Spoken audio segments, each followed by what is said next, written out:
Mummy जो है वो होम मेकर ही है, तो it's preferred that you right home maker, जो घर को घर बनाती है। House yes wife sir. Is like उनकी कुछ आइडेंटिटी नहीं है ना, हाउस वाइफ है बस, right. Home maker yes is a sir. Much better term. ठीक है। ओके इनकम पर sir. Month, since she is not earning, just leave a dash. अच्छा, क्या यहाँ पे सबकी मदर एटलीस्ट ग्रेजुएशन कर रखी है, या एटलीस्ट ट्वेल्थ पास तो होंगी सबकी मदर? ठीक है। अब मुझे ये बताओ, जिसकी मदर ट्वेल्थ पास भी है, या जिसकी मदर ने ग्रेजुएशन भी कर रखी है बीए के नाम पर, why are they not working? बताओ। जैसे मेरी mother is not working despite having done BA, मेरे पास जस्टिफिकेशन होना चाहिए। तुम्हारे पास क्या रीजन है अपने? Why is your mother not working? ये मत बोल देना कि बच्चों को पालना था इसलिए नहीं करी पढ़ाई। बताओ, why is your mother not working guys?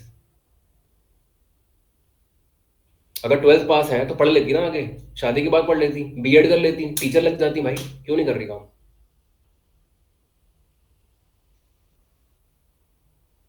तुम एक चीज याद रखना, मैंने एसआरटी के टाइम पे बताई थी, never show Orthodox nature of your family. ये मत बोल देना कि पापा ने पढ़ने नहीं दिया। ठीक है। तो ऑर्थोडॉक्स नेचर नहीं दिखाना फैमिली का। इसके अलावा tell me reason why is she not pursuing a job? Tell me guys. सब ग्रैंड पेरेंट्स बीमार रहते हैं तो उसी कारण। ग्रैंड पेरेंट्स पापा साइड वाले, मम्मी साइड वाले? सब पापा साइड वाले हैं। तो पापा को ध्यान रखना चाहिए भाई। सब पापा तो सर्विंग आर्मी में ना। दोनों को करना चाहिए ना, थोड़ा थोड़ा। हाँ सर। तो अगर पापा मम्मी जब काम छुट्टी कर भी लेती, एक हाउस हेल्प रख लेते। This is my counter question to you. एक हाउस हेल्प रख लेता मैं देखो 12 घंटे के लिए। जब मैं ऑफिस जाती, वो हाउस हेल्प ध्यान रखती उन पेरेंट्स का, जब मैं वापस आ जाती तब मैं ध्यान रखती पेरेंट्स का। अब बता।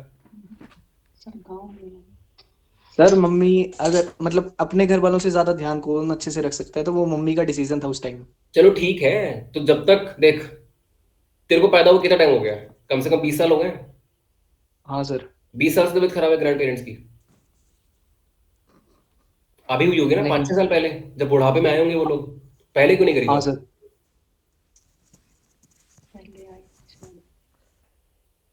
अगर तुम ये ऐसा सब बोल सकते हैं चीजें अगर तुम ये सब चीजें जस्टिफाई नहीं कर पाओगे, it will clearly show poor reasoning ability. इस बंदे को पता ही नहीं अपनी फैमिली के बारे में। और तुमको मैंने बता रखा है, तुम भले करंट अफेयर ना बता पाओ, तुम भले सर्विस नॉलेज ना बता पाओ, भाई तुम पीआईक्यू और सीआईक्यू में अगर फंस रहे हो ना भाई, तो तुम गए, कभी सेलेक्ट नहीं होने वाले, कभी भी। बताओ भाई, इसका आंसर बताओ। Who would like to initiate? ऐसा बोल सकते हैं कि लाइक उनका खुद का डिसीजन था फैमिली। तो पढ़ी क्यों? नहीं पढ़ती भाई, क्यों पैसा वेस्ट कर दिया घर वालों का? मेरी एजुकेटेड नहीं है मेरी मम्मी उतनी। हम्म। मैट्रिक मेरी मम्मी मैट्रिकुलेशन से पास थे बस। तो 12वीं क्यों नहीं करी? वो तो उनका शादी हो गया था उसके बाद। करनी चाहिए थी, पापा को एनकरेज करना चाहिए था कि तुम भी पढ़ो, तुम भी कमाओ, दोनों घर चलाएंगे मिल करके। क्यों नहीं किया पापा ने एनकरेज? भैया मैं तो ऐसे सवाल पूछता हूँ मौक में तो भाई। ठीक है। मेरे को चाहिए तगड़ी रीजनिंग तुम्हारी लाइफ से रिलेटेड। ठीक है। मेरी मम्मी भी है BA, she is also home maker, but मेरे पास मेरी रीजनिंग तैयार है, मैं बताऊंगा नहीं रीजनिंग। तुमको स्पून फीड नहीं करना है, तुम हाथ पैर मारोगे। ठीक है। इसकी रीजनिंग बकायदा सोच के जाना, कि तुम्हारी मम्मी बीए क्यों करी, पहली बात तो होम मेकर क्यों है, उसके बाद 8वीं तक क्यों पढ़ी है, 10वीं तक क्यों पढ़ी है, 12वीं तक क्यों पढ़ी है। तुम्हारे पापा ने बीएससी ही क्यों करी? बीएससी करके मेरे फादर ने एयरफोर्स ही क्यों ज्वाइन करी? आर्मी कर लेते, नेवी कर लेते, एयरफोर्स में क्यों आए? ठीक है। और एयरफोर्स में भी यही ट्रेड क्यों मिली मेरे पापा को, यही क्यों ली इन लोगों ने? ठीक है ना। Everything has to be justified, whatever that you write in your PI की फॉर्म। और बीएससी में भी मेरे फादर के सब्जेक्ट्स क्या थे, यही क्यों थे? बीए के सब्जेक्ट्स क्या थे मेरी मदर के, यही क्यों थे? Why did she take BA only, जब जॉब ही नहीं करनी थी तो? ठीक है। मेरे को तो भैया रीजनिंग चाहिए प्रॉपर। तुम भी रीजनिंग तैयारी करोगे, कभी नहीं फंसने वाले, ट्रस्ट में। ठीक है। सर यहाँ पे मतलब कि सोसाइटी को हम एज अ ऑर्थोडॉक्स नहीं बताएंगे कि ये नहीं रीज़न था बताएगा, कि हम। नहीं बताएगा मेरे भाई। ठीक है। ओके समाज सर। Yes बमाज sir. कुछ नहीं होता, बस साला भाड़ में जाए। ठीक है ना। कुछ भी नहीं यस बताएगा। सर। ऐसा बोल सकते हैं कि उनको उनका खुद का इंटरेस्ट नहीं था। है। ऐसा बोल सकते हैं उनका खुद का इंटरेस्ट नहीं था आगे पढ़ने का। अगर उनका खुद का इंटरेस्ट नहीं था आगे पढ़ने का, तो भाई बीए तक भी क्यों किया? जस्टिफाई करो, मैं कुछ सही गलत नहीं कह रहा, मुझे बस सेटिस्फाई कर दो कि हाँ भाई बंदी सही कह रही है। बीए नहीं, तक क्यों बीए पढ़ी तक है? कर रहे हैं, 8 तक है। हम्म। भैया मैं अपना जेन्युइन रीजन बताऊं तो उस टाइम मैं बीमार रहता था, छोटा था। तो मेरी मम्मी को जॉब मिल भी रही थी बट उन्होंने मेरे को चूज किया था उस टाइम। ठीक है, तो जब तू ठीक हो गया तब कर लेती जॉब। फिर जॉब किसी और को मिल गई। हम्म। फिर भैया एज लिमिट निकल गई और जॉब मिली नहीं उन्हें। अबे तो कुछ वैसा कर लेती, ट्यूशन पढ़ा लेती। जॉब ट्यूशन वगैरह में ट्यूशंस क्या वगैरह तो ट्यूशंस वगैरह तो पढ़ाते थे। हाँ तो फिर क्या रो रहा है भाई, तेरी मम्मी कमा रही है ना बेसिकली। नहीं मतलब उस टाइम के लिए पढ़ाते थे लेकिन उसके बाद उन्होंने बंद कर दिया पढ़ाना। फिर दादाजी की ध्यान में आ गए। फिर बाद में ग्रैंड पेरेंट्स। ठीक है, ऑलराइट। बाकी लोग, जरूरी क्यों है जॉब करना? मैं तो पूछ रहा हूँ, मैं नहीं कह रहा जरूरी है, मुझे जस्टिफाई करो बस। घर को संभालना भी जरूरी है तो फिर टेंशन तो लेने सिर्फ की मम्मी की क्या? जिम्मेदारी है वो। हम्म। फंस गए। मेरे इंटरनेट है तो मैं तो रुलाता फिर भाई तुम लोगों को इस चीज को लेकर के। ठीक है, तो इसकी रीजनिंग सोचना प्रॉपर बकायदा। Everything that you write has to be justified by you. अब जैसे देखो, मैं तुमको जस्ट एक ग्लिम्स देता हूँ। अब जैसे देखो भाई, मेरे पापा हैं, ठीक है, मेरे पापा वॉज इन दी एयरफोर्स। देखो, उनकी मैंने सारी पोस्टिंग्स लिख रखी हैं, कहाँ कहाँ पे इनकी पोस्टिंग आ रखी थी। मेरे फादर ने एयरफोर्स ही क्यों ज्वाइन किया, मेरे फादर ने बीएससी मैथमेटिक्स से ही क्यों करी, मेरे फादर ने मेरठ यूनिवर्सिटी से ही क्यों पढ़ाई करी। मेरे पास ना इन सबकी रीजनिंग तैयार है भाई, तुमको भी करनी पड़ेगी। मेरे फादर के बीएससी में कितनी परसेंटेज मार्क्स आए थे मुझे ये तो पता है, 58% मार्क्स थे उनके सिर्फ।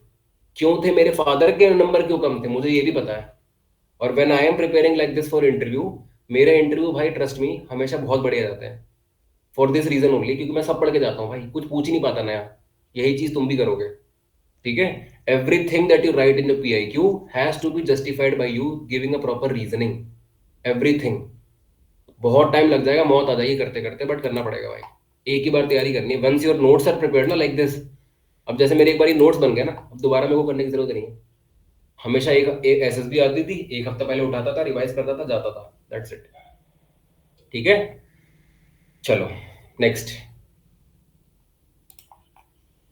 अब देखो, गार्जियन तो किसी का है नहीं, छोड़ो इसको।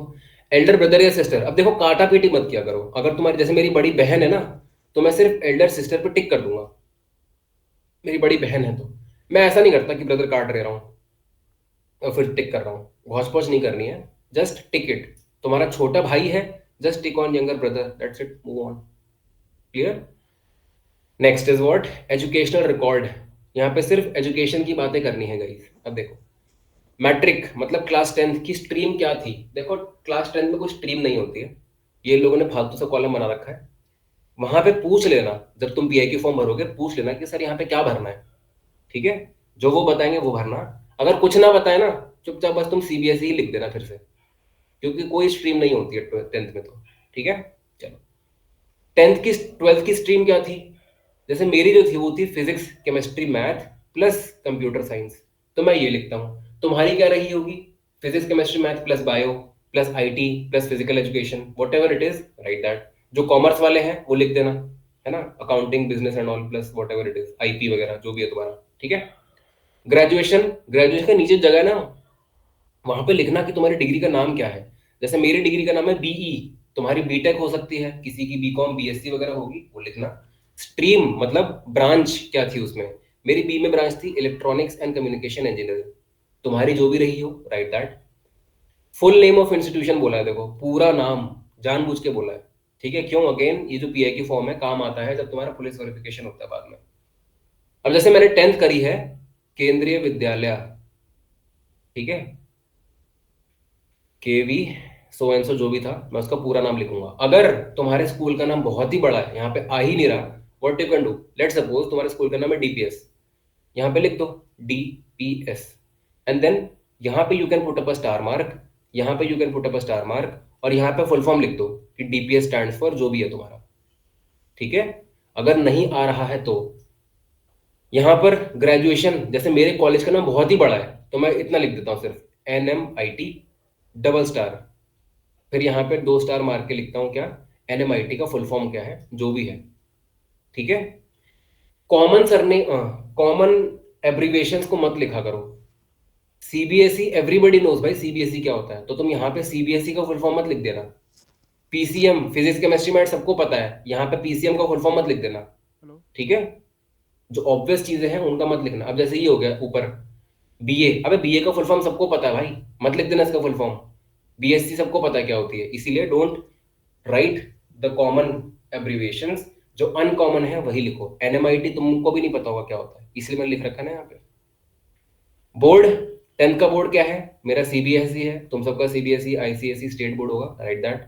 12th में भी सीबीएसई। एंड देन ग्रेजुएशन की जो तुम्हारी यूनिवर्सिटी थी, जैसे मेरी वॉज वीटीयू, बहुत बड़ा नाम है वीटीयू, इसीलिए फिर इसका यहाँ पर मैं फुल फॉर्म लिखूंगा कि what does VTU stand for.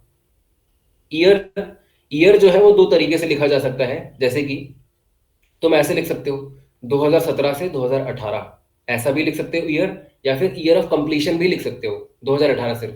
तो यू कैन राइट कि भाई 10th मेरी 2018 में हुई थी, 12वीं मेरी हुई थी 2020 में, और ग्रेजुएशन मेरी हो गई थी 2024 में, ऐसा भी लिख सकते हो। या फिर बाइफरकेट भी कर दो 2017 से 18, 2019 से 20, it is completely up to you, ठीक है। Next is what, division and marks percentage. कहीं पर भी तुम्हारे 75% से ऊपर आए ना, that is your first division itself. 75 भी क्या, मैं तो 70% बोल रहा हूँ, चलो 70% से ऊपर तुम फर्स्ट डिवीजन मानो। आई एम श्योर तुम मेजोरिटी लोगों के 70% ही होंगे। 70% से नीचे जिसके नंबर है वो आएगा सेकंड डिवीजन के अंदर, ठीक है। अब पहले बोला डिवीजन, डिवीजन में लिख दिया 1, एंड मार्क्स परसेंटेज 95%। 10 सीजीपीए नहीं लिखना, कन्वर्जन होता है ना सीबीएसई में, 9.5 से मल्टीप्लाई करते हैं, मेरे 10 सीजीपीए आए थे, इट स्टैंड्स टू 95%। 12th में division was 1 and percentage was 85। Graduation में division was 1 and percentage was 79, ठीक है। अब चाहे रोमन नंबर में लिख लो इसको, चाहे ऐसे लिख दो इसको, कोई फर्क नहीं पड़ता उस चीज से, ठीक है। मीडियम ऑफ इंस्ट्रक्शन मतलब तुम किस मीडियम में पेपर लिखते थे, पेपर लिखते थे, ठीक है। तुम्हारे क्वेश्चन पेपर इंग्लिश में ही आते होंगे, just right English English English. जो स्टेट बोर्ड वाला अगर कोई है उसके पेपर अगर हिंदी में आता था, then he will write Hindi, ठीक है। बोर्डर मतलब हॉस्टलाइट, डे स्कॉलर मतलब घर से अप डाउन करने वाले, ठीक है। तो 10th और 12th में तो सब डे स्कॉलर ही रहे होंगे, घर से अप डाउन करने वाले, ठीक है। एंड देन अगर तुमने कॉलेज भी हॉस्टल में रह करके किया है, राइट बोर्डर, अप डाउन करते थे तो राइट डे स्कॉलर, ठीक है। अब देखो आउटस्टैंडिंग अचीवमेंट इफ एनी, किस किस को लगता है उसके पास एकेडमिक के नाम पर ना ही 10वीं में, ना ही 12वीं में, ना ही ग्रेजुएशन में कुछ अचीवमेंट है ही नहीं। किस किस को लगता है they have zero achievements in life, 10th 12th और ग्रेजुएशन? है कोई? दिनेश भाई को लग, भैया यहाँ पे एजुकेशन की बात की है ना? सिर्फ एजुकेशन की बात हो रही है यहाँ पे, तो स्पोर्ट नहीं लिख देगा, स्पोर्ट्स के लिए नीचे जगह आएगी ना, यहाँ पे सिर्फ एजुकेशन का। बताओ और कितने लोग हैं? 3 लोगों ने हाथ उठाया है, बताओ। अच्छा देखो, जिन लोगों ने हाथ नहीं उठाए हैं, क्या उनके पास जेन्युइन चीज है एजुकेशन रिलेटेड लिखने के लिए 10th में? भाई भाई मैं तो सब्जेक्ट का लिखता हूँ जिसमें हाईएस्ट है। Does not matter, is it related to academics? ये तो लिखता ना कि फुटबॉल में बेस्ट हूँ। नहीं नहीं, ये नहीं, सब्जेक्ट जिस सब्जेक्ट में ज्यादा मार्क्स है वो लिखता हूँ। ऑलराइट, देखो गाइस, कभी भी खाली नहीं छोड़ना अपना पीआईक्यू, ठीक है। तुमको लग रहा होगा तुम्हारा आउटस्टैंडिंग अचीवमेंट नहीं है, मैं गिनवाता हूँ आउटस्टैंडिंग अचीवमेंट तुम लोगों के, ठीक है। एवरीबडी हैज यार। देखो 10th क्लास में तुम सब अपनी मार्कशीट खोलना, मार्कशीट जब खोलोगे ना, यहाँ पे तुम्हारे suppose this is the marksheet, वो बड़ी सी जो आती थी, ठीक है। यहाँ पे तुम्हारे स्कोर्स होंगे A1 A2 B1 B2 whatever it is. Just इसके नीचे देखना, तुम्हें एक लाइन दिखेगी ASL करके, देखिए किसी ने वो लाइन ASL, जो सीबीएसई बोर्ड वाले हैं?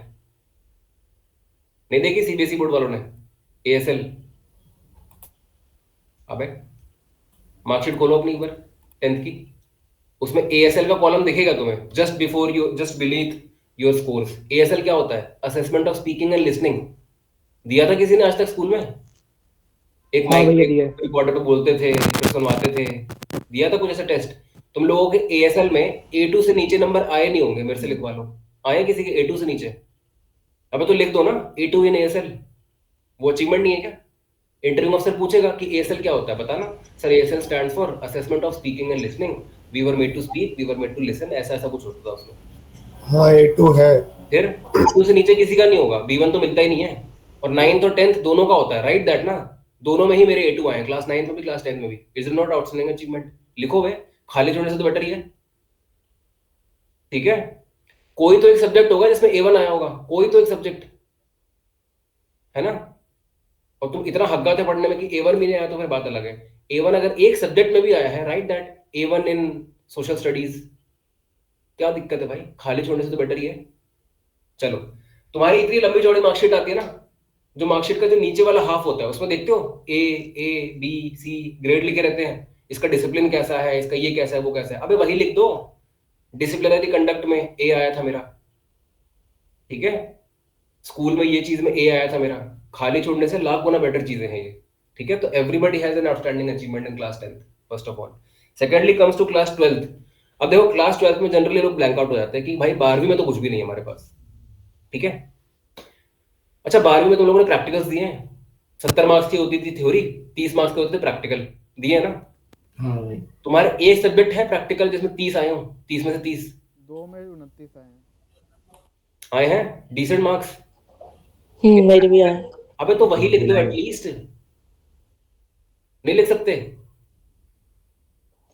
हाँ लिख भैया सकते हैं। प्रैक्टिकल में मेरे इतने नंबर आए हैं, अरे कुछ तो खाली छोड़ने से तो बेटर ही है। तुम यहाँ पे डैश ही मार के आते, डैश मारने से अच्छा लिख ही दो कुछ तो, है कि नहीं।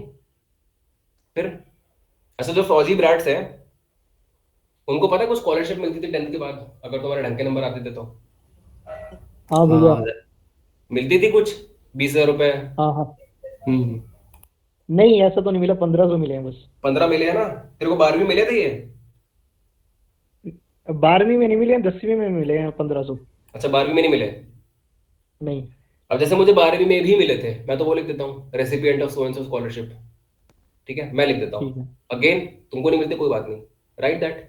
प्रैक्टिकल में कुछ तो, अबे एक सब्जेक्ट में तुम्हारे 90 नंबर आए थे क्या, एक सब्जेक्ट में एटलीस्ट, ठीक है। चलो 90 तो बड़ी बात हो गई, जैसे मेरे फिजिक्स और केमिस्ट्री में 90 नंबर आए थे, मैं लिख देता हूँ distinction in physics and chemistry, ठीक है। नहीं तो फिर क्या तुमने क्लास 12th में कोई भी तुम एक फेक छोटा मोटा एग्जाम सोच सकते हो? फिजिक्स ओलंपियाड स्कूल लेवल पे सोच सकते हो? मैथ्स ओलंपियाड स्कूल लेवल पे, तुमको पता है आरएमओ करके कोई चीज होती थी, रीजनल मेरा मैथमेटिक्स ओलंपियाड। हाँ मेरा हाँ। 10th क्लास में एक ओलंपियाड था, पर वो मॉरल वैल्यू ऐसे करके कुछ था। ठीक है। एनएसटीएससी पता है, national science talent search examination, class 10 तक होते थे। एनटीएससी पता है ना, भले तुम्हारा क्वालिफाई नहीं हुआ हो, अबे स्टेज 1 तो लिख दो, समझ रहे हो। फिजिक्स ओलंपियाड जो तुम्हारे स्कूल लेवल पे हुआ हो वही लिख दो भाई, कि पार्टिसिपेटेड इन फिजिक्स ओलंपियाड। गलत लिख रहे हो कुछ तुम, ज्यादा तुमने ये तो लिखा नहीं कि मैं फर्स्ट आ गया, पार्टिसिपेटेड तो लिखा है भाई। फिजिक्स ओलंपियाड बड़ी चीज होती है, क्या पूछ लेगा वो, कौन सा ओलंपियाड था, क्या क्या पूछा था, फिजिक्स का सवाल पूछ देगा, बोल दे सर भूल गया हूँ, 5 साल पहले पढ़ा था, अब नहीं याद आ रहा है। भैया और अगर फर्स्ट सेकंड में भी क्या ही हर्ज है, अगर उसे कौन सा लग रहा है बता। क्या क्या फर्स्ट एग्जैक्टली पता तो नहीं लग रहा है, वो सर्टिफिकेट तो मांग नहीं रहा है, बट अगर तू फर्स्ट सेकंड लिखेगा तो उसकी एक्सपेक्टेशन बढ़ जाएगी तेरे से कि साले को जो फर्स्ट आ रखा था इसको पता होगा फिजिक्स के बारे में, मानता है ना। अगर तू सिर्फ इतना लिखेगा पार्टिसिपेटेड तो उसकी एक्सपेक्टेशन कम रहेगी, वो तेरे सवाल हल्के पूछेगा, समझ रहा है। राहुल, इसमें क्रिएटिव राइटिंग आ सकता है? बिल्कुल आ सकता है, it is related to academics only ना, ठीक है।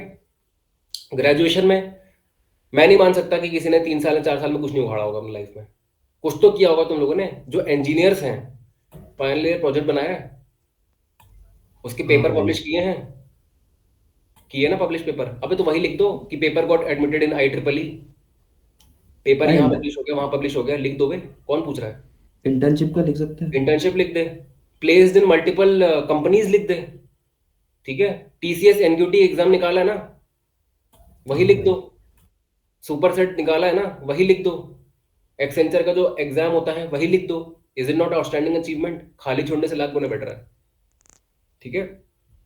चलो नेक्स्ट। मैं कॉमर्स का बोल दो ग्रेजुएशन का। कॉमर्स का देख यार, मेरे को आइडिया है नहीं उतना, ठीक है, कि तुम लोग क्या करते हो, तुम लोग केस स्टडी वगैरह करते हो ना कुछ तो। हाँ वो फाइनल ईयर में किया था। बस वही लिख दे, presented case final year case study on so and so topic whatever it was. ठीक है, खाली नहीं छोड़ना लेकिन कभी भी. Next is your age, years and month. अब जैसे कि मेरी एज लेट सपोज है 21 ईयर्स एंड कितना month, may be let suppose 2 month, तो तुम वहां पे पूरा लिख दोगे बकायदा. Next is height in meters पूछी है, तो मैं मीटर में ही लिखूंगा. जैसे मेरी हाइट है 178, I will write 1.78. Weight in kilograms, मेरा वेट है 65, तुम्हारा जो भी रहा हो. अच्छा एक बात बताओ, यहां से बहुत ही कॉमन क्वेश्चन क्या निकल के आता है when you are telling somebody your height and weight, बताओ। है ना? सबसे कॉमन क्वेश्चन जो निकल के आएगा वो ये आएगा, भाई अपना बीएमआई बता, what is your body mass index. अब बॉडी मास इंडेक्स का तुम्हें पहली बात फॉर्मूला पता होना चाहिए कि what is it, weight upon height, weight square upon height square, whatever it is, तुम याद करके जाओगे. एंड अपना बीएमआई भी याद करके जाओगे. एंड आइडियल रेंज जो होती है बीएमआई की विच इज 18 to 25, वो भी याद करके जाओगे. ठीक है, तुमको मैंने बता रखा है, जब तुमको मैंने एस्टिमेशन वाली क्लास ली थी, जब भी तुमसे ऐसा कुछ मैथमेटिकल सवाल पूछ रहा है ना, झटपट आंसर मत दे दिया करो शो करने के लिए कि मैं रट के आया घर से. मैंने तुमसे पूछा कि व्हाट इज योर बीएमआई, तुम बोल रहे हो सर 18.25. अबे इतनी जल्दी कैलकुलेशन होगी किसी की? नहीं होगी ना. Take some time, whenever you are showing maths calculation, बोल बोल के करो, sir the formula for BMI is whatever that is, and sir if I substitute my height in that, if I substitute my weight in that, that would probably come at around 18.75. तो तुम mathematical calculation बोल के किया करो. ठीक है, याद रखना हमेशा. और झटपट आंसर नहीं देना कभी ऐसे में, ऐसा लगेगा घर से याद करके आइए. थोड़ा सोचो and then speak. Next, present occupation and present monthly income. अभी जो तुम्हारा ऑक्यूपेशन है वो लिखो एंड अभी जितना कमा रहे हो वो लिखो. इससे पहले सपोज तुमने जॉब स्विच करी है, इससे पहले कहाँ काम करते थे वो लिखना. Let suppose this is your first job, right what you are doing and past में तुम्हारा आ जाएगा स्टूडेंट. ठीक है, और अगर तुम अभी भी पढ़ ही रहे हो तो तुम्हारा प्रेजेंट में भी स्टूडेंट आएगा, पास्ट में भी तुम्हारा स्टूडेंट ही आएगा. ठीक है, एनसीसी ट्रेनिंग यस है, यस करना. टोटल ट्रेनिंग तुम लोग लिखोगे मंथ में. अगर तुमने 3 साल ट्रेनिंग करी है तो you will not write 3 years, you will write 36 months. Wing, air, naval, army, whatever that is, right that. Division, junior या सीनियर, राइट दैट. सर्टिफिकेट जो भी तुम्हें मिला हो, B certificate, C certificate, right that. नहीं मिला तो कोई बात नहीं. और जिन लोगों ने एनसीसी नहीं करी है चुपचाप नो पे टिक लगाएंगे. और हमने उस दिन रीजनिंग देखी थी ना, मैंने बताया था कि those who have not joined NCC, इसकी रीजनिंग तैयार करके रखोगे तुम लोग कि why did you not join NCC.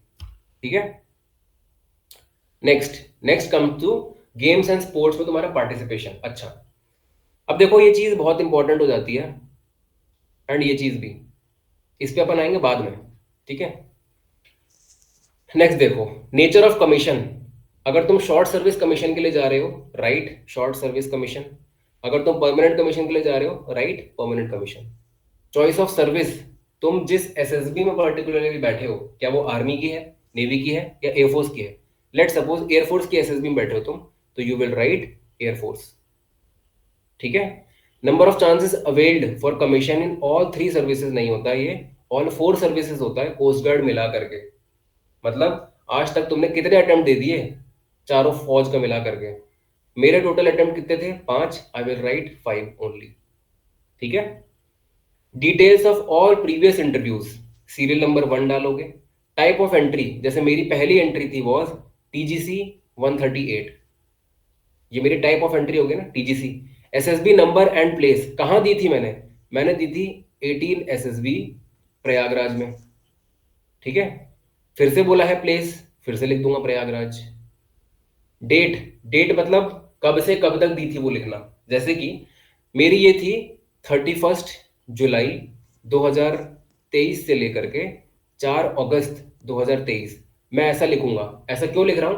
ताकि उसको पता लगे कि मैं 5 दिन रहा हूं वहां पर. अगर मैं सिर्फ इतना लिख देता 31/07/23, मतलब मैं एक ही दिन रहा हूं वहां पे, मतलब आई गॉट स्क्रीन्ड आउट. ठीक है, इसीलिए whatever your date entirely was वही लिखना पहली बात तो. सेकेंडली, कहीं कहीं पे तुम्हें ब्रीफिंग दी जाएगी कि जहां तुम टोटल नंबर ऑफ अटेम्प्ट लिख रहे हो वहां पे ब्रैकेट में लिख दो कि तुम्हारे कितने कॉन्फ्रेंस आउट हैं, कितने तुम्हारे स्क्रीन आउट्स हैं, या फिर कितने तुम्हारे रिकमेंडेशन हैं. वहां पर बोल देंगे एक्सप्लिसिटली ब्रीफिंग देते टाइम, तो सुन लेना. ठीक है, अब जैसे मुझे मान के चलो ये ब्रीफिंग दी होती कि तुम बेटा जो तुम पूरे अटेम्प्ट्स हैं उसको लिखो, व्हाट आर दोज अटेम्प्ट्स। तो मैं लिख देता ऐसा 3 recommendations, कॉमा 2 स्क्रीन आउट्स, मैं ऐसा लिख देता। तुम्हारा जो भी रहा हो वो लिख देना, ठीक है। Next, chest number. अब देखो तुम जब भी एसएसबी जाओगे ना, जब कभी भी, हमेशा चेस्ट नंबर याद करोगे अपना, और हमेशा बैच नंबर लिख के लाओगे हमेशा, चाहे तुम स्क्रीन आउट हो जाओ, कॉन्फ्रेंस आउट हो जाओ, रिकमेंड हो जाओ, you have to take down on a piece of paper your chest number and batch number हमेशा, ठीक है। मेरा चेस्ट नंबर कितना था? मेरा चेस्ट नंबर था 12। मेरा बैच नंबर था क्या? HTGC। देखो मेरे को अब तक याद है 38733। ये 1.5 साल पुरानी बात है, अब तक याद है मुझे, ठीक है। अगेन सेकंड जो भी था, थर्ड जो भी था, fourth fifth what ever it is, you will right in complete details. और ये सब डिटेल्स पहले से ही एक A4 शीट पे लिख के लेके जाया करो घर से, ताकि वहां से डायरेक्टली तुम कॉपी पेस्ट कर दिया करो, ठीक है। नेक्स्ट, कुछ कुछ लोग ऐसे भी होते हैं पता है, ये जो PIQ फॉर्म है इसी का प्रिंट आउट लेके निकाल लेंगे, अभी अभी ही घर से भर लेंगे एंड वहां पे जाके सेम टू सेम सबमिट कर देंगे लोग, ठीक है। ऐसा करना नहीं पहले, ठीक है। भले ही तुम हाँ एक घर से भर के ले जाना बिल्कुल PIQ form as it is, वो सबमिट मत कर देना, उससे तुम कॉपी कर करके लिखो, एक्चुअल PIQ फॉर्म भरो, डोंट सबमिट दैट PIQ, ठीक है। चलो नेक्स्ट। इसमें जो है हम्म ये भी हो सकता है ना कि वो कह दे कई कई बार कि केवल कॉन्फ्रेंस ही लिखना है, स्क्रीन आउट्स नहीं लिखना है। वो जब तुम्हारे बहुत ज्यादा अटेम्प्ट हो जाते हैं, तुम्हारे अगर 15-20 अटेम्प्ट हो गए हैं, तब वो लोग बोल देते हैं कि बेटा सिर्फ कॉन्फ्रेंस का ही लिख दो, स्क्रीनिंग का लिख के क्या करोगे। बट तुम्हारे अटेम्प्ट ही कम है, अभी 5 6 7 अटेम्प्ट है, पूरा लिखा करो, ठीक है। मतलब 10 तेरे अटेम्प्ट हो तेरे तो 10 अटेम्प्ट है ना शायद अभी? 10 है मेरे। तेरे 10 है ना? तेरे कॉन्फ्रेंस कितनी है उसमें से? एक ही है। एक ही है, ठीक है। तो you will write 1 conference out and then 9 screen outs, ठीक है। मतलब 9 आने स्क्रीन दो। आउट लिखूं लिस्ट पे फिर नहीं लिखूं? देख फर्क नहीं पड़ता वैसे इस चीज से, ठीक है। आई एम टेलिंग यू ना, एसएसबी को नहीं फर्क पड़ता इस चीज से, बट अगर तू हेजिटेंट है कि नहीं यार 9 तो बहुत ज्यादा लग रहा है, कम कर दे, 6 लिख दे मे भी, है ना। ठीक है। That is completely up to you, क्योंकि उनको पता नहीं लगता तेरे कितने अटेम्प्ट हो गए हैं, ठीक है। Next, next is your position of responsibility, जो तुमने आज तक ली है। ये चीज क्यों पूछी जा रही तुमसे? भाई बंदा ट्रस्टेबल है कि नहीं, इसको अगर रिस्पॉन्सिबिलिटी दी जाए ये संभाल लेगा कि नहीं, एंड उसी चीज को चेक करने के लिए वो देख रहे क्या इसने पहले प्रीवियस इससे आने से पहले कुछ पोजीशन संभाली भी है, तो खाली नहीं छोड़ना यहाँ पर, ठीक है। You can write anything. अगर तुम यहाँ पे क्लास मॉनिटर भी लिख रहे हो ना, हाँ भाई लिखो बिंदास, जो नहीं भी रहा है वो भी लिखो क्लास मॉनिटर, क्या पता लगेगा इंटरव्यू अफसर को, यही पूछेगा ना कि बेटा कब से कब तक था तू क्लास मॉनिटर, क्या क्या चैलेंजेस आए तेरे को, लिखो भाई बिंदास। अरे you can write class representative, CR जो होते हैं कॉलेजेस में, है ना, राइट दैट भाई, कौन पूछ लेगा। इसको सर्टिफिकेट मिलता है क्या CR को कि मैं CR रहा हूं अपनी लाइफ में? क्या पूछेगा बेटा कब से कब तक थे तुम, what all challenges did you face, ये सब खत्म। मैं देखो क्या लिखता हूँ, मैं तो क्लास मॉनिटर भी लिखता हूँ, मैं क्लास रिप्रेजेंटेटिव भी लिखता हूँ, मैं पता और क्या लिखता हूँ। अब देखो तुम अगर लिख दोगे ना स्कूल कैप्टन, तो भाई पहले जाओगे तुम, क्यों? क्योंकि ये तो बहुत बड़ी रिस्पॉन्सिबिलिटी है भाई, स्कूल कैप्टन सीधा भाई।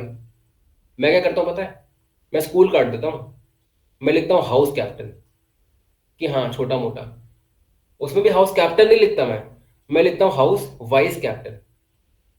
और इसके आगे भी पता है क्या लिखता हूँ? स्पोर्ट्स। ले भाई, देख रहे हो, मैंने यहाँ पे पोजीशन ऑफ रिस्पॉन्सिबिलिटी भी दे दी, बट कितनी छोटी सी दी है वे, स्पोर्ट्स का, हाउस का, वाइस कैप्टन।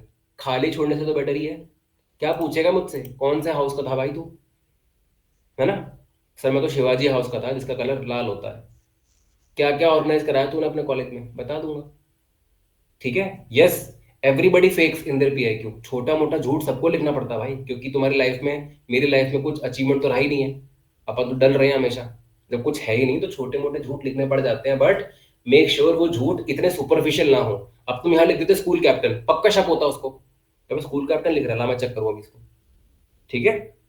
चलो, आप ही सिस्टम में लूप होल निकाल रहे हो। ये फैक्ट है भाई, you will not find a single person who has been recommended जिसने झूठ ना बोला अपना, चाहे इंटरव्यू में चाहे PIQ में, नहीं मिलेगा, कोई नहीं मिलेगा तेरे को ऐसा, ठीक है, कोई भी नहीं मिलेगा भाई। Next, next is what?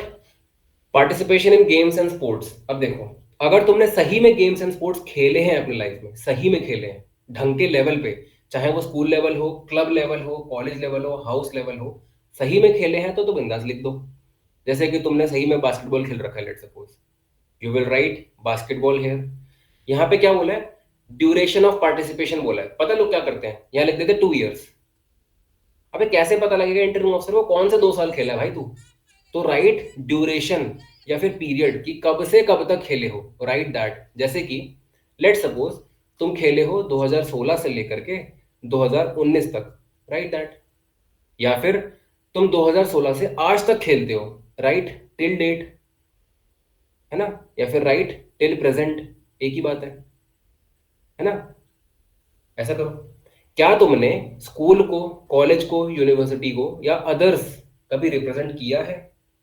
किया है तो वेल एंड गुड। नहीं किया है अगर, तो you can still right inter house भाई। इतना तो लिख सकते हो कि सर हाउस हाउस में अपन खेलते थे, इंटर हाउस कंपटीशन में मैंने अपने हाउस को रिप्रेजेंट किया है। वो भी तो अदर्स में ही आता है, लिख दो। तुम थोड़ी झूठ लिख रहे हो। आउटस्टैंडिंग अचीवमेंट तुम्हारा है कुछ, तुमको लगता होगा नहीं है, अरे है। अरे तो इंटर हाउस में भी अगर लिख दोगे 3rd पोजीशन, क्या दिक्कत आ जाएगी जरा बताना। क्या कैसे पकड़ लेगा तुमको इंटरव्यू ऑफिसर? इंटरव्यू ऑफिसर के पास तुमको पकड़ने का एक ही तरीका है, that is by asking questions. तुमसे पक्का वो बास्केटबॉल रिलेटेड सवाल पूछेगा, ठीक है। अगर तुम उसके बास्केटबॉल रिलेटेड सवाल बता पा रहे हो ना, उसको कोई डाउट ही नहीं होगा कि तू खेला लाइफ में, भले ही तू ना खेला हो। मैं अपने पीआईक्यू में भाई लिखता वो हूँ। भाई वो सर्टिफिकेट से क्रॉस वेरीफाई करते हैं क्या? पहली बात तो आर्मी और नेवी वाले सर्टिफिकेट नहीं मांगते हैं। एयरफोर्स वाले तुमको भले ही बोल देंगे कि भाई तुम फाइल के पीछे लगा के आना। सेकेंडली, कोई जरूरी नहीं है सर्टिफिकेट होना। तू कब से कब तक लिख रहा है भाई? तू you must have passed out from 2018 I guess, 12th। 17। 17 कितने साल हो गए? हाँ 8 साल हो गए। 8 साल हो गए, हाँ। सर मिसप्लेस हो गया, नहीं है मेरे पास। इसका क्या जवाब है? सर नहीं है मेरे पास, सर मिले ही नहीं थे, सर पीडीएफ मिली थी हमको। ई सर्टिफिकेट्स आते हैं जो, सर मोबाइल में रखी मैंने। अब क्या तरीका है? ठीक है, कुछ क्रॉस चेक नहीं होता भाई, डोंट वरी। ठीक है, बिल्कुल तुम लिखो कि सर इंटर हाउस में 3rd आया था मैं। He will ask question related to basketball. अब देखो मेरी बात सुनो, मैंने यहाँ पे 3rd पता है क्यों लिखा है? अगर मैं फर्स्ट लिख देता, क्या उसकी मुझसे एक्सपेक्टेशन बढ़ जाती ना? और फर्स्ट लिख रहा है भाई, इसको पक्का ज्यादा आता होगा, वो मुझसे टफ क्वेश्चन पूछता। इसीलिए मैंने अपने आप को फर्स्ट नहीं दिखाया, इसीलिए 3rd दिखाया। अगर तुम यहाँ पे इंटर हाउस ना लिख करके लिख देते डिस्ट्रिक्ट लेवल, क्या उसकी एक्सपेक्टेशन और बढ़ जाती? अबे ये तो डिस्ट्रिक्ट खेला है बंदा भाई, और तगड़े सवाल पूछूंगा इससे, मानते हो? क्योंकि there will be a difference between the knowledge of a under 13 player and Ranji level player, मानते हो? है ना? एग्जैक्टली, लास्ट ईयर है ना मैं, ठीक है। एक रणजी लेवल प्लेयर में और एक गली लेवल के प्लेयर में डिफरेंस होगा क्रिकेट नॉलेज का। बस वही वो चेक करेगा, वही तरीका है उसके पास पता लगाने का। यहाँ से क्या सीख मिली? जो भी तुम स्पोर्ट लिखते हो ना भाई, चाट के जाना है उसको, चाट के। मतलब तुम्हें एक बास्केटबॉल प्लेयर से पता ज्यादा होना चाहिए, इतना पढ़ना है। मैं क्रिकेट लिखता हूँ ना, मैं भाई सब पढ़ के जाता हूँ, मुझे कमेंटेटर से ज्यादा पता है क्रिकेट के बारे में। अब रूल से लेकर के, बैट से लेकर के, बॉल के डायमेंशन से लेकर के, फिजिक्स विजिक्स सब पता है मेरे को, इतना पढ़ के गया था मैं। वो 2 सवाल पूछता है मुझसे क्रिकेट के, उसको आइडिया मिल जाता है, मुझे बहुत पता है, नहीं पूछता आगे फिर। उसने मुझसे पता है क्या पूछा था क्रिकेट का? मैन कैडिंग पता है तुम लोगों को क्या होता है? जो अश्विन करता है, नहीं पता? हाँ भैया, पता है मैन पता है। कैडिंग। उसने मुझसे पूछा मैन कैडिंग इज नेम्ड आफ्टर हूम, ठीक है। क्योंकि उसको लगा था कि मुझे शायद नहीं पता होगा ये सवाल, मैंने उसको बता दिया तुरंत ही। उसने मेरे से एक और टेढ़ा मेरा सवाल पूछा, मैंने वो भी बता दिया। क्यों? Because I was prepared for it. उसको पता लग गया कि भाई इसको आता है, नहीं पूछेगा सवाल वो, ठीक है। इतना पढ़ के जाओ गाइस। अब जो फुटबॉल वाला है हिमांशु भाई, तू सब चाट दे फुटबॉल के बारे में, सब कुछ। मैं भी देखता हूँ कैसे बचेगा तू। And whenever you are studying about a sport, women sports के बारे में भी इक्वली पढ़ना।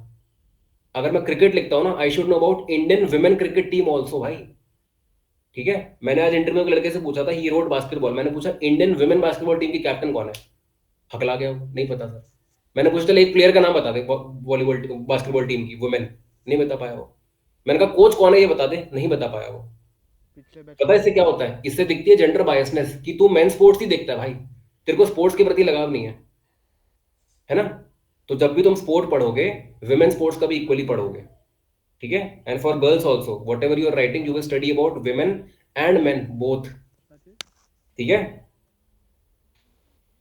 चलो, ये चीज है सब कुछ। बता भाई। भाई आप बोल रहे थे ना नेशनल वाला लिख दिया, फिर क्लब वाला लिखना है कि नहीं लिखना? हम्म। अगर नेशनल वाला लिख दिया, उसमें स्पेसिफाई कर दिया, तो उसके नीचे क्लब वाला लिखना है कि नहीं लिखना? देख, नेशनल बड़ा है कि क्लब बड़ा है? नेशनल। लिख नेशनल। बट भाई चाट के जाना पूरा फुटबॉल को, ठीक है? तू हाँ। नेशनल लिख करके भी अगर उसका एक सवाल का जवाब नहीं दे पाया ना, वो नहीं मानेगा कि तू नेशनल खेला हुआ है, समझ रहा है? नहीं मानेगा वो, ठीक है? इसीलिए प्रॉपर चार्ट के जाना भाई फुटबॉल के बारे में। इंडिया में क्यों नहीं है फुटबॉल पॉपुलर, पता होना चाहिए तेरे को। इंडियन फुटबॉल टीम के सारे प्लेयर के नाम पता होने चाहिए तेरे को। ये नहीं कि तू बस सुनील छेत्री बता रहा है, बाईचुंग भूटिया बता रहा है, ये सब नहीं भाई, सबके नाम पता होना चाहिए, ठीक है? फीफा में क्या रैंकिंग है, क्यों कम है इतनी ranking, everything you should no. Footballs कहाँ बनती है बेस्ट? हाँ भाई। जो फुटबॉल्स होती हैं फीफा वाली, specially used in world cups, कौन सी कंट्री बनती है वो मेजरली? डिपेंड करता है ना, मतलब कि कौन सी कंट्री होस्ट कर रही है ऊपर नहीं, से। नहीं डिपेंड करता है। तो ज्यूरिख स्विट्जरलैंड में बनती है, मतलब हेडक्वार्टर है तो वहीं बनती होगी। पक्का? पाकिस्तान में पता बनती है, नहीं। तेरे को पता है? Majority of the balls certified by FIFA are manufactured in Pakistan, तेरे को पता ही नहीं, बीइंग अ फुटबॉल फैन। भाई डिजाइन करते हैं ना अलग अलग। बनती है वहां, ठीक है? 85%। कतर में वर्ल्ड कप हुआ था, देख ले कतर में वर्ल्ड कप की कहाँ से आई थी मेजरली बॉल्स, पाकिस्तान से आई थी, ठीक है? हाँ भाई। तो यू शुड नो एवरीथिंग। कितने रेफरी होते हैं, ऑफ साइड क्या होता है, ठीक है? रेफरी का काम क्या होता है, गोल पोस्ट के डायमेंशंस क्या होती है, डी क्या कितने पोस्ट का होता है, सब कुछ पता होना चाहिए तेरे को। What is the length of football field Himanshu? 117 yard. 117 yards. मतलब उतनी। और मीटर्स में लेंथ कितने? में। मीटर्स में। हम्म। देख रहा है? अब तू नेशनल लेवल प्लेयर है, तू बताता रहता उसको, नहीं मानेगा वो जब तू उसका जवाब ही नहीं दे पा रहा है तो, ठीक है? इसीलिए वॉट एवर, और कितना पढ़ना चाहिए तो मुझसे मत पूछना भाई, क्योंकि मैं फर्म बिलीवर हूँ कि सब पढ़ के जाओ, ठीक है? तो आई कांट टेल यू कितना पढ़ना चाहिए, बाकी it is up to you, ठीक है? चलो नेक्स्ट। अच्छा, अगर मैं यहाँ पे लिख भी रहा हूँ ना फुटबॉल, जैसे ये बिश लिखेगा football, he should know this thing also कि वाई फुटबॉल। तू फुटबॉल क्यों खेलता है भाई? क्रिकेट खेल लेता, बहुत पॉपुलर है। तू बास्केटबॉल खेल लेता, तू फुटबॉल ही क्यों खेलता है? इसके पास ये रीजनिंग भी तैयार होनी चाहिए, ठीक है? चलो next. Next is what, hobbies and interest. मैंने उस दिन तुमको बता दिया था अच्छे से हॉबीज एंड इंटरेस्ट का डिफरेंस क्या होता है, ठीक है? सबसे पहली चीज गाइस, यहां पर तुम जो भी चीज लिखने वाले हो अपने हॉबीज एंड इंटरेस्ट के नाम पर, make sure they are productive. Listening to music मत लिख देना, ठीक है? अबे लिसनिंग टू म्यूजिक में प्रोडक्टिव क्या है? दिमाग ही शांत होता है ना, हाउ इज इट प्रोडक्टिव भाई? ठीक है? कुछ सीख पा रहे हो उससे, ऐसी स्किल्स लिखा करो। यस, रीडिंग लिखो, यस कुकिंग हो सकती है, यस टीचिंग हो सकती है, यस कोडिंग हो सकती है, कुछ भी हो सकता है भाई। साइकिलिंग बिल्कुल, ट्रैकिंग बिल्कुल, travelling, yes it is productive, right? Listening to podcast, listening to TED talks, yes these all are productive. गाने सुनना इज नॉट प्रोडक्टिव भाई। बाथरूम सिंगिंग करना इज नॉट प्रोडक्टिव, ठीक है? जब कुछ भी हो यहां पे बस it should be productive, and again chart के जाओगे उसको, एंड मेक श्योर इंटरव्यू अपने डोमेन में रखो। मैं बताता हूँ अपने डोमेन में रखना क्या होता है। अगर मैं यहाँ पे बीइंग फ्रॉम टेक बैकग्राउंड, अगर मैं यहाँ पे लिख रहा हूँ हॉबीज के नाम पे कोडिंग, क्या मैं इतना श्योर हूँ मुझे इंटरव्यू में उससे ज्यादा आता है कोडिंग के बारे में, मानते हो? अब वो कितना पूछ लेगा कोडिंग रिलेटेड भाई, मुझे उससे ज्यादा आता है ना। That means the ball will always be in my favour, मानते हो? अगर मैं लिख देता रीडिंग न्यूज़पेपर, तो पेलता ना मेरे को वो, क्योंकि भाई वो डेली चाय के साथ अखबार खाता है, वो मेरी गंदी बजा देता, क्योंकि वो उसके डोमेन की चीज है बे। अगर तुम ये लिख देते मिलिट्री पॉडकास्ट सुनता हूं मैं, तब भी तो को तोड़ देता। अच्छा मिलिट्री पॉडकास्ट सुनता, तू बता भाई मिलिट्री के बारे में मेरे को, क्योंकि तुम भी जानते हो, तुम कितना ही बोल दो, उस बंदे को मिलिट्री के बारे में तुमसे लाख गुना ज्यादा पता है। तो हमेशा मेक श्योर उसके डोमेन में मत जाने दो चीजें। I write coding as my hobby, क्यों? उस मेरे को उससे ज्यादा पता है। I write listening to TED talks, मेरे को उससे ज्यादा पता है। आई राइट टीचिंग, मुझसे पूछे क्या पढ़ाता हूँ बता दूंगा मैं। आई राइट रीडिंग ऑल्सो, बट पता है मैं क्या लिखता हूँ रीडिंग के नाम पे? आई राइट रीडिंग टेक्निकल ब्लॉग्स। ले, क्या किया मैंने? रीडिंग भी दिखा दी और बोला टेक्निकल ब्लॉग्स। अबे क्या पूछेगा कि बेटा टेक्निकल ब्लॉग्स में क्या पढ़ता है तू? सर मैं नई नई टेक्नोलॉजी के बारे में पढ़ता हूँ, सर मैं एआई के बारे में पढ़ता हूँ। एम आई श्योर ना कि मुझे एआई के बारे में उससे ज्यादा ही पता है? See what I am doing, मैं अपने ही एरिया में रख रहा हूँ, मैं चाह रहा हूँ कि मुझसे यही सब सवाल पूछे वो, ठीक है, यही तुम भी करोगे। यू कैन राइट सिंगिंग भाई बिल्कुल, बट प्रिपेयर्ड रहना। अगर तुमको वहां पे गाना गाने के लिए बोल देना, वहां पे हकला मत जाना फिर तुम। अगर तुम सिंगिंग लिख रहे हो तो, डांसिंग लिख रहे हो बिंदास लिखो। अगर तुमको कल बोल दे नाचने के लिए, घबरा मत जाना वहां पे फिर। ठीक है, चलो नेक्स्ट। एक और चीज हमेशा याद रखना, फ्लेक्स करने के लिए, कूल दिखने के लिए ना, कभी भी अपना पीआईक्यू ओवरलोड नहीं कर देना। मैंने यहाँ पे 7-8 चीजें लिख दी, अबे मत लिखो भाई, कितना पढ़ लोगे तुम। ठीक है, गेम्स एंड स्पोर्ट पे तूने 5-5 स्पोर्ट लिख रखे हैं भाई। 5 स्पोर्ट लिखने का मतलब है तुमको पांचों पढ़ के जाने पड़ेंगे। रियलाइज कर रहे हो ये चीज? तो डोंट ओवरलोड योर पीआईक्यू भाई, भर ही दिया तुमने। हॉबीज एंड इंटरेस्ट पूछा है, अबे 5-6 लिख के खत्म करो। मैंने देखा यहाँ पे लिखते रहते रहते हो भाई। And whenever you are writing games and sports, at least एक टीम स्पोर्ट पक्का लिखना। ठीक है, क्यों? It will show camaraderie skills, it will show team cooperation, it will show mutual understanding. Team sport पक्का लिखना गाइस। एक नहीं है तो बनाओ, फेक इट। सीधी बात है भाई, फेक इट।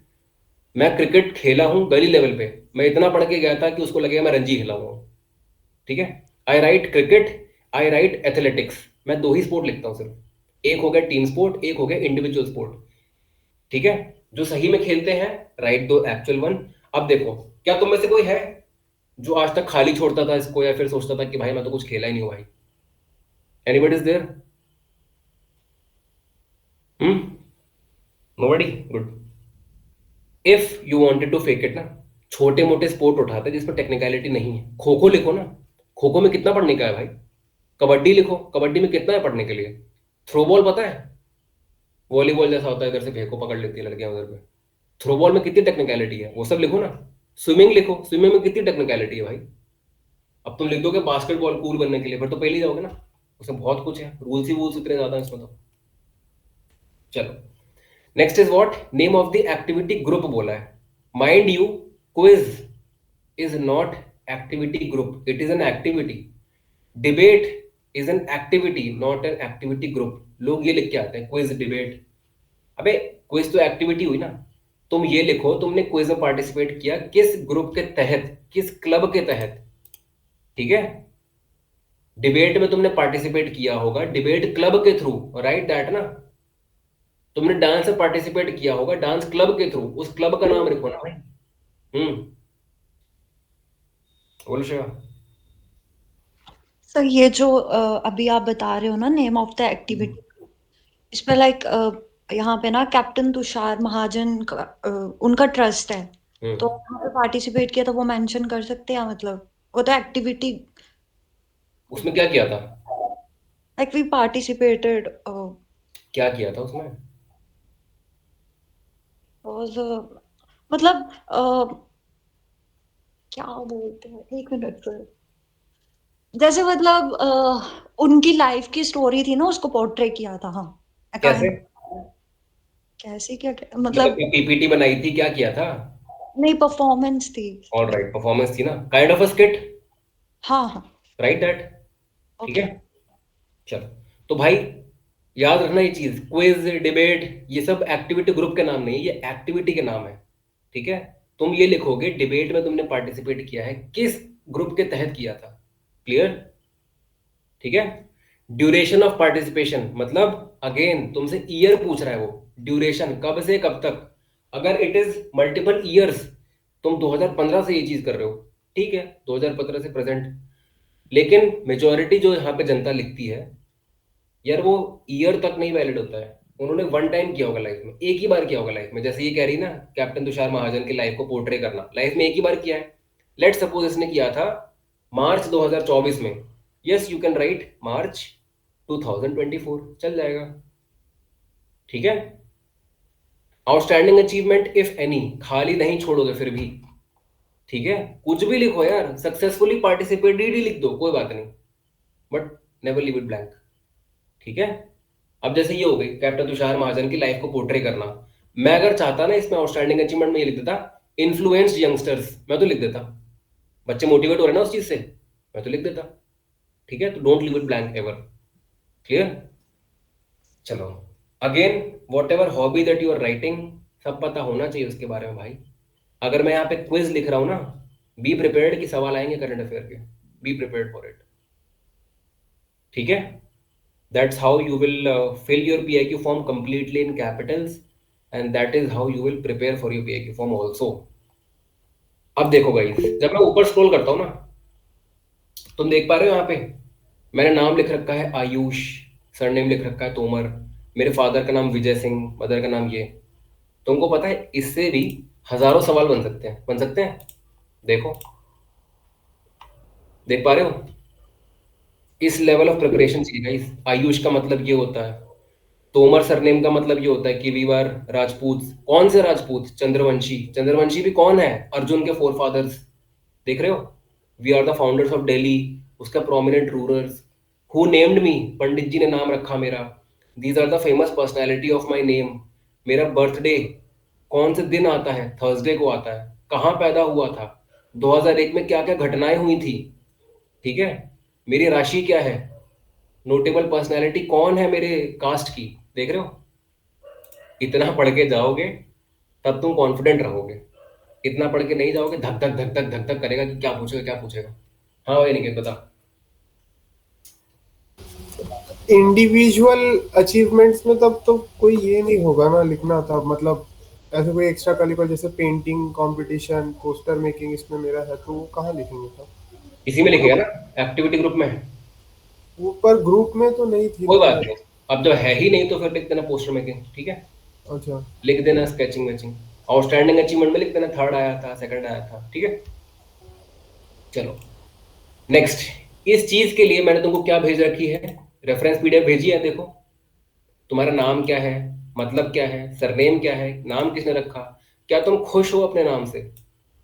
एंड ये सारे क्वेश्चंस के आंसर तुम सिर्फ अपने लिए नहीं प्रिपेयर करोगे, घर के हर सदस्य के लिए करोगे, पापा, मम्मी, भाई या बहन।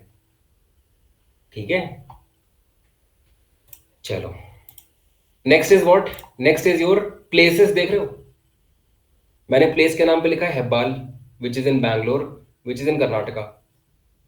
क्या तुम रियलाइज कर रहे हो कितने सवाल बनेंगे इस पे? कितने सवाल बनेंगे इस पे? देखो, am I prepared for that? Yes I am. See, Bangalore के बारे में सब पढ़ के गया हूं। देखो, बैंगलोर के बारे में डेमोग्राफी जो है उसकी सब कुछ पढ़ ली भाई। Why is Bangalore famous? पढ़ लिया मैंने। दिक्कतें क्या क्या है, प्रॉब्लम्स क्या क्या है बैंगलोर, पढ़ लिया। बी प्रिपेयर्ड गाइस, जब जब तुमसे सब पूछ रहे हैं ना कि दिक्कतें क्या क्या है तुम्हारे शहर में, वो पक्का पूछेगा इसके सोल्यूशंस भी बताओ। ये तो डायरेक्टली पूछ देगा सोल्यूशन बताओ, या बोल देगा कि तुम DM हो, तुम चीफ मिनिस्टर हो, तुम क्या क्या बदलाव करते वेस्ट मैनेजमेंट की प्रॉब्लम सॉल्व करने की चाहिए। मतलब you should know about the solutions as well. ठीक है, लैंग्वेज कौन कौन सी बोली जाती है, बैंगलोर की क्या खासियत है, टूरिस्ट अट्रैक्शंस क्या क्या हैं।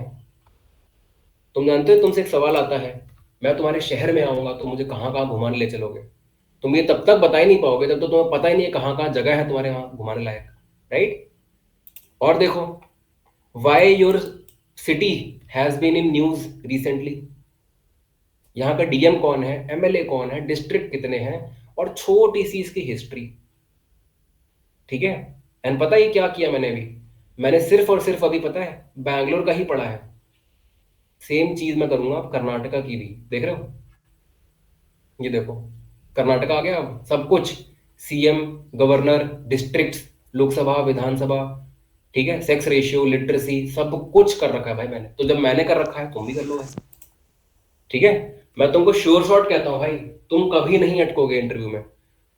मुझे मॉक जब दोगे तुम, मेरी कंडीशन ही यही है, वो पूरी 15 पेज की PDF से पहले नोबडी विल अप्रोच मी कि मेरा इंटरव्यू ले ले भाई, जब तक तुम वो खुद PDF पूरी तैयारी करके नहीं आओगे, पूरी की पूरी।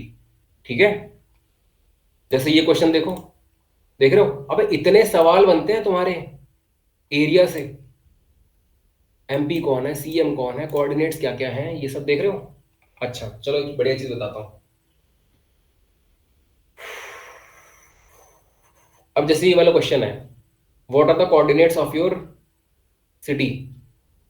ठीक है, जैसे मैं अभी प्रेजेंटली मैं आगरा में रहता हूं, चलो इंडिया बनाते हैं अपन, ये है India.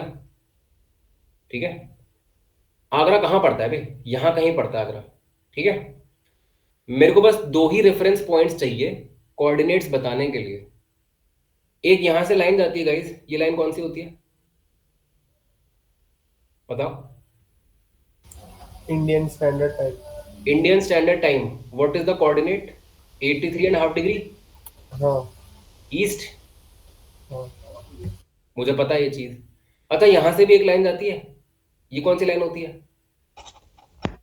Topic of tropic of cancer. Cancer, answer 23.5 degree north.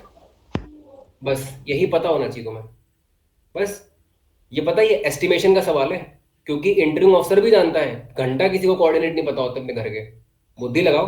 अब देखो, मुझे इस जगह के पता लगाने हैं, मतलब मैं 83 से थोड़ा सा लेफ्ट आऊंगा, कितना लेफ्ट आ गया? लेट सपोज 80 डिग्री ईस्ट, अनुमान लगा रहा हूं बस मैं। 23.5 डिग्री ये लाइन है, थोड़ा सा ऊपर जाऊंगा इसके, मे बी 26 हो जाए, 26 degree north. Trust me, Agra के कोऑर्डिनेट इसी के आसपास होंगे। ठीक है, तुमने बुद्धि लगा ली अपनी, ठीक है ना? वो अगर तुम गलती कब करते, तुम ये बोलते sir 70 degree east, sir 50 degree east, तब बेवकूफी होती है। हाँ भाई, 80 नहीं होगा, 81 हो सकता है, 79 हो सकता है। अरे रेंज में तो बताया तुमने, रेंज में तो बताया तुमने फिर भी। ठीक है, ये देखो, why state was in news recently, सब कुछ पता होना चाहिए गाइस, तब जाके कॉन्फिडेंस आएगा, तब जाके तुम्हारी फटेगी नहीं इंटरव्यू में। ठीक है ना? चलो, ये चीज हो गई। नेक्स्ट, जितने लोग भी रिपीटर्स हैं, ठीक है, 4 अटेम्प्ट, 5 अटेम्प्ट, 10 अटेम्प्ट, हर एक इंडिविजुअल अटेम्प्ट का इंट्रोस्पेक्शन करके जाओगे कि व्हाट वेंट रॉन्ग। तुम ये नहीं बोल सकते जनरलाइज्ड कि सर मैं अब तक ध्यान नहीं देता था, ये सब हो सकता। अबे एक बार नहीं दिया होगा, 2 बार, 3 बार, 4 बार, 10 बार कैसे नहीं ध्यान दिया भाई? हर एक इंडिविजुअल उसका प्रिपेयर करके जाना, एंड नेवर ब्लेम एसएसबी कि सर मेरे को स्क्रीन आउट कर देते हैं बार बार, मैं तो बेस्ट रखता हूँ फिर भी। हाँ, वहां रोना नहीं है। ठीक है, हर एक इंडिविजुअल अटेम्प्ट का, और ऐसे एनालाइज करोगे ना, ये सब नहीं बोल के सर मेरा टीएटी छूट गया, सर मैं डब्ल्यूएटी नहीं कर पाया, है ना, सर मेरा इंटरव्यू में करंट अफेयर में मैं हक दिया, ऐसे नहीं है। जनरलाइज्ड वे में बोल सकते हो, जैसे कि सर मैं अब तक क्या कर रहा था, सर मैं जस्ट अपनी ओएलक्यूज पेपर पर निकालने की ट्राई कर रहा था कि बस मैं लिख दूं, बट सर अब मैंने क्या किया है चालू, अब मैं ओएलक्यूज को अपनी लाइफ में इनकलकेट कर रहा हूँ। इंटरव्यू अफसर पूछेगा कैसे? सर मैं लोगों से और घुलता मिलता हूँ, मैं दोस्तों के साथ और घुलता मिलता हूँ, है ना, सर मैं फिजिकली फिट रखने लगा हूँ अपने आप को बहुत ज़्यादा, सर मैं पेरेंट्स की हेल्प करता हूँ बहुत ज़्यादा, सर मैंने रीडिंग हैबिट्स इनकलकेट करी है, एंड सर मुझे over the period of time इसमें इंप्रूवमेंट दिख रहा है अपनी पर्सनैलिटी में। ये होते हैं आंसर बताने लायक। तुमसे पूछ देगा कि भाई what have you done differently this time, इस बार अलग क्या करके आया है, तब थोड़ी ये बोल दोगे सर मैं तो वैट लिख करके आया हूँ, सर मैं कोचिंग लेकर के आया हूँ, मैं तो टीएटी लिख दिया। ये सब बताने वाली चीजें नहीं होती हैं। सेम चीज, सर मैं ओएलक्यू उसको लाइफ में इनकलकेट किया, सर मैंने रूटीन अच्छा फॉलो किया, मैंने रीडिंग स्टार्ट कर दी चीजें, है ना, मैं घर वालों से ज्यादा घुलता मिलता रहा, सर मैं स्पिरिचुअलिटी में चीज की मैंने, सर मेडिटेशन करता हूँ ताकि थॉट चैनलाइज हो। ये सब होते हैं ढंग के आंसर। ठीक है, चलो, अब जो रिपीटर्स हैं उनसे सवाल पूछेंगे कि भाई जब तू खुद इंट्रोस्पेक्ट नहीं कर पा रहा अपने आप को, कोचिंग ले लेता ना, क्यों नहीं ली तूने कोचिंग? ठीक है, अब 2 आंसर आते हैं, या यू कैन अग्री कि हाँ सर मैंने कोचिंग ली है, फिर पूछेगा वो क्यों ली तूने कोचिंग, कहाँ से ली तूने कोचिंग, क्या सीखा कोचिंग में। अगर तुम बोलोगे नहीं ली है कोचिंग, तो भी पूछेगा क्यों नहीं ली कोचिंग। जैसे कि फर्स्ट अटेम्प्ट था मेरा, मैं जीटीओ की कोचिंग लेके गया था, मैंने तुमको कल बताया था, साई के इंटरव्यू मैंने खुद किया था, आई टुक जीटीओ ऑनलाइन कोचिंग। मुझसे पूछा Ayush have you taken coaching for this SSB attempt, मैंने उसको क्या जवाब दिया, सर ये मेरा पहला अटेम्प्ट है, मेरे को नहीं लगता अपनी पर्सनैलिटी दिखाने के लिए मुझे किसी कोचिंग की जरूरत है, तो I have not taken any coaching. मेरा आंसर था ना satisfactory, sir this is a personality assessment test, I don't think we need coaching to showcase our self. बहुत खुश हो गया था वो, बोल सकते हो तुम। लेकिन अगर तुम बहुत ही हार्डकोर रिपीटर हो, 5 अटेम्प्ट 6 अटेम्प्ट हो गए हैं, ठीक है, और वो बोल रहा है कि सोला कोचिंग कर लेता, कोई बात नहीं, एक्सेप्ट इट, हाँ सर करके आए। They are not against coaching, they are not against repeaters, trust me. But अगर तुम ये बता रहे हो ना कि तुमने कोचिंग में क्या सीखा, सर मैं तो टैट सर चमका गया एकदम, मैं सर वैट मैंने 2000 वर्ड लिख लिए, सर मैं एसजी रट के आया था अपनी, तब तुम फंसोगे। बेटा तुमने क्या सीखा कोचिंग में, ये चीज बोल सकते हो। सर मेरे को एक एक्सपोजर मिल गया एसएसबी में होता क्या क्या है, सर मुझे एक ग्रुप मिल गया प्रिपेयर करने के लिए, हम लोग जीडी करते थे, हम लोग करंट अफेयर तैयार करते थे, वो 2 न्यूज लाता था, मैं 2 न्यूज लाता था, हम साथ में ब्रेनस्टॉर्म करते थे चीजें। ठीक है सर, हम लोग तत्वा इंडिया जैसी साइट्स, बेटर इंडिया जैसी वेबसाइट्स साथ में स्क्रॉल करते थे ताकि दोनों की इनहेंस हो लर्निंग। ऐसे होते जवाब, ये नहीं होते सर टैट लिखी, वैट लिखी, एसआरटी लिखी। Clear? They are not against coaching, it is completely up to you. अगर तुम एडमिट करना चाह रहे हो कि तुम कोचिंग लेकर के आए हो, बिंदास बोलो, नहीं चाह रहे हो तो कोई बात नहीं, कहीं फंसोगे नहीं, provided your reasoning is good. ठीक है, चलो, that winds up our interview class. We have discussed everything that you need to do. ठीक है, सब कुछ हमने कर लिया है प्रिपेयर। ठीक है, एक डाउट था, अब जैसे अपनी रीजनिंग अच्छी रही, ठीक है, जैसे थ्रू आउट इंटरव्यू में ये क्वेश्चन पूछने से पहले तक कि कोचिंग लिए कि नहीं, तो वो इसी से एक वो जजमेंट नहीं बना लेगा कि इसने लिए कि नहीं, उसका एक अपना एक जजमेंट होगा? नहीं नहीं नहीं, एसएसबी में होलिस्टिक पर्सनालिटी काउंट्स।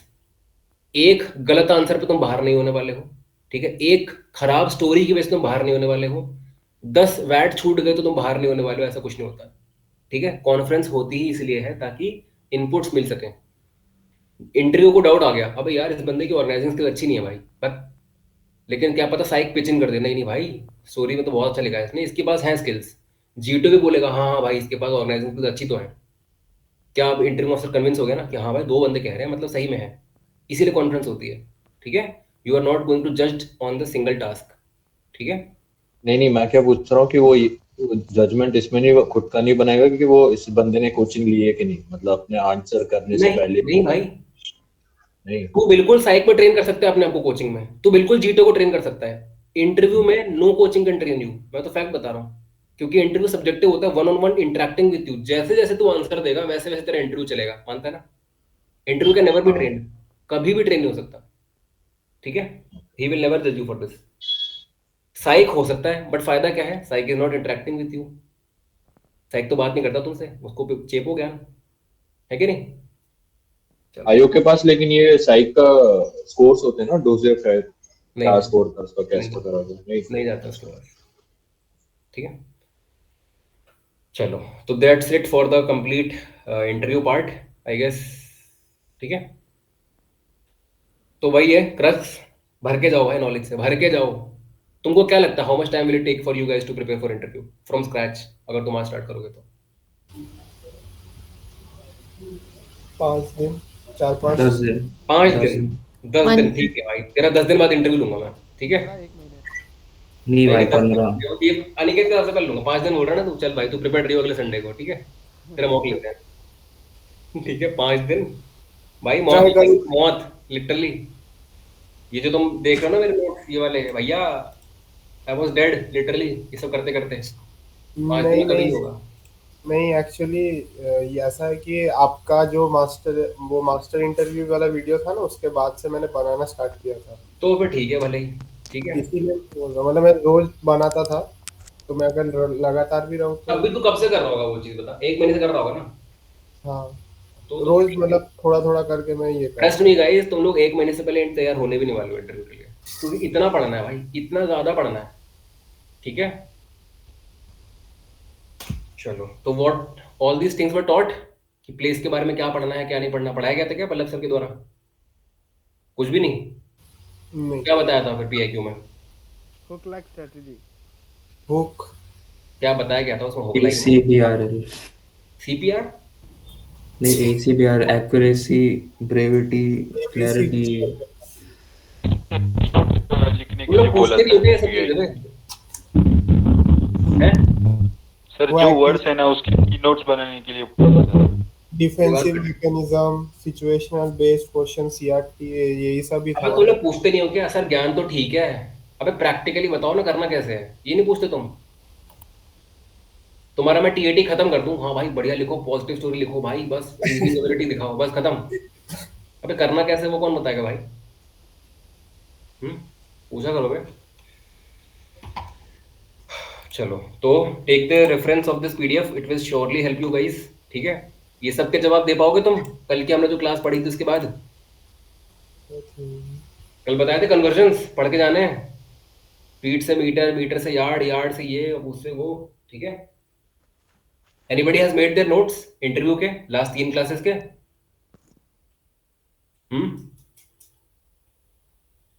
है कोई? I have made the strength and weakness of 3 pages. That's it.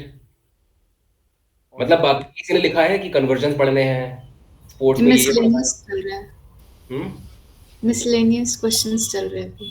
All right, चलो कोई नहीं, I will be sending you previous batch के नोट्स जिसके बनाए थे, ठीक है। तो what we have discussed, miscellaneous question हमने कर लिया है, मैथ्स एस्टिमेशन के क्वेश्चंस हमने कर लिए हैं, PIQ कर लिया है, CIQ कर लिया है, सर्विस नॉलेज भेज दिया तुम लोगों को कंप्लीटली, ठीक है।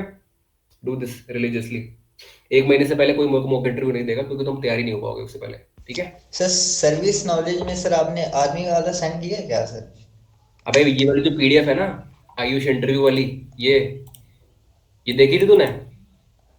सर वो देखना पड़ेगा शायद से मेरे को, सबसे तो ऊपर में क्या नहीं। है, सबसे ऊपर में क्या है देख, नहीं है ये सर्विस नॉलेज आर्मी की? टेक्निकल मतलब क्वेश्चंस शायद रहे। हाँ हाँ ये वो ब्रांच वाइज पूछते हैं अब टेक्निकल क्वेश्चंस। आ रहा हूँ उस पर, टेक्निकल पे आ रहा था, ठीक है। आर्मी की सर्विस नॉलेज मेरे ही नोट्स में है, नेवी की और एयरफोर्स की मैंने भेज दी है, ठीक है। चलो क्या, हाँ अब आते हैं टेक्निकल क्वेश्चंस पे which is only applicable to engineers, ठीक है।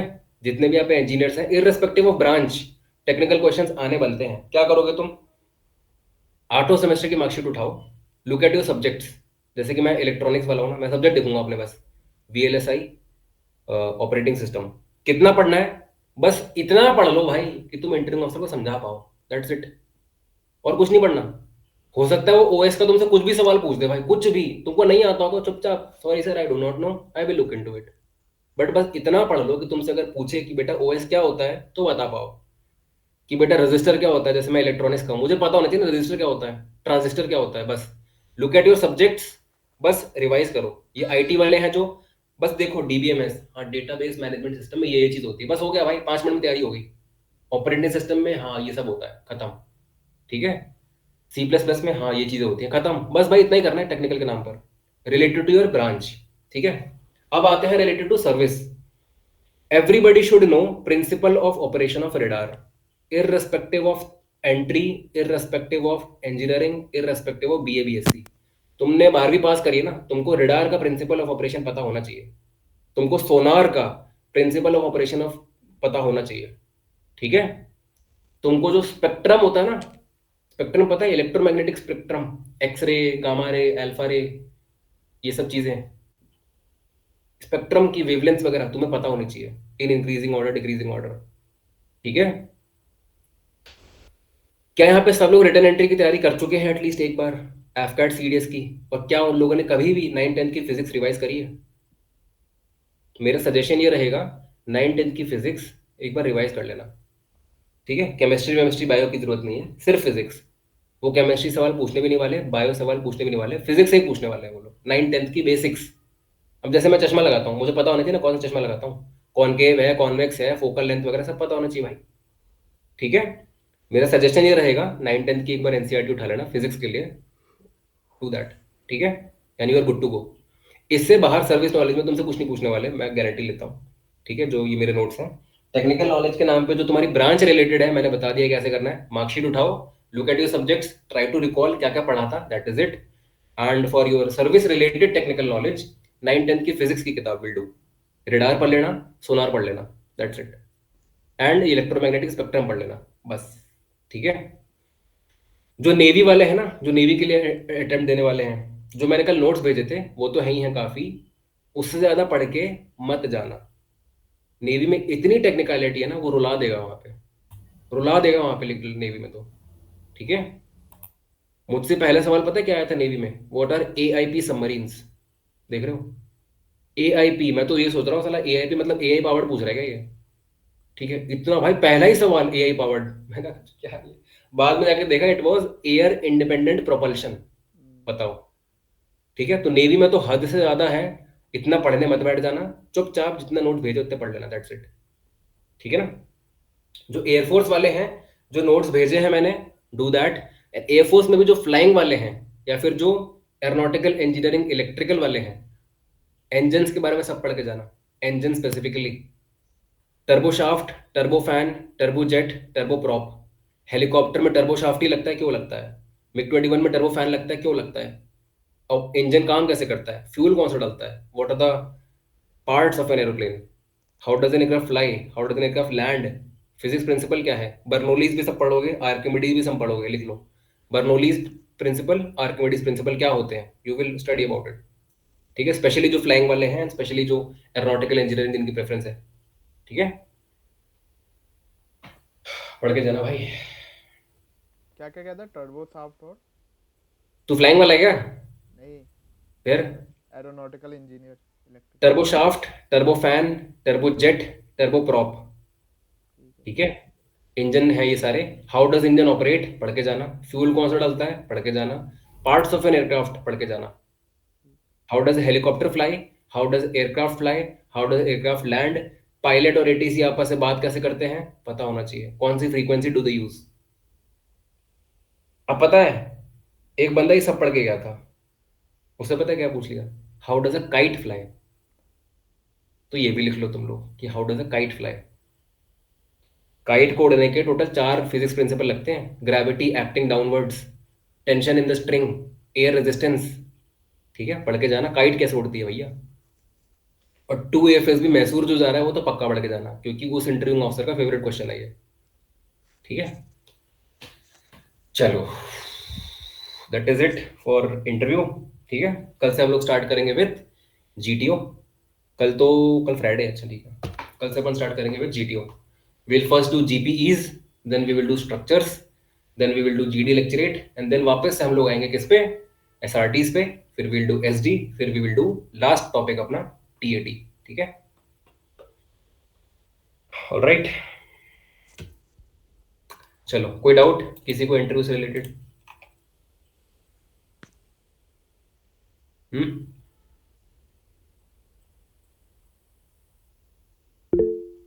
एक बार बताओ भैया, जो ऊपर वाले जो क्वेश्चन है और नंबरिंग वाले क्वेश्चन है, दोनों सेम ही है ना? सेम ही है, थोड़ा थोड़ा अंतर है। नंबरिंग वाले क्वेश्चंस हाँ, नीचे देखो, लास्ट में। कौन से पे? बिल्कुल आखिर में जाओ, हाँ यहाँ ये हाँ, सेम ही तो है। मोर और लेस ये कर, अगर देखो ऊपर का तुम कर चुके हो ना, तो ये शायद कवर हो ही जाएगा आई गेस। नहीं, कुछ कुछ क्वेश्चन अलग है। कुछ कुछ अलग है, बट देखना जरूर है, ठीक है। अब ये तो ऊपर नहीं मिलेगा ठीक है, ये तो ऊपर नहीं मिलेगा, ये सब तो ये सब भी देखना। पूछते हैं क्या ये सब? देख, मुझसे तो नहीं पूछा, but I have heard being asked by some other people, उनसे पूछा गया भाई, ठीक है।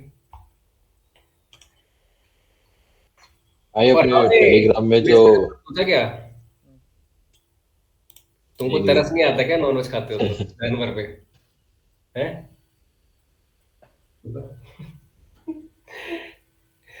टैट पहले करा दो, जीटो का बेसिक आइडिया है। नहीं भाई,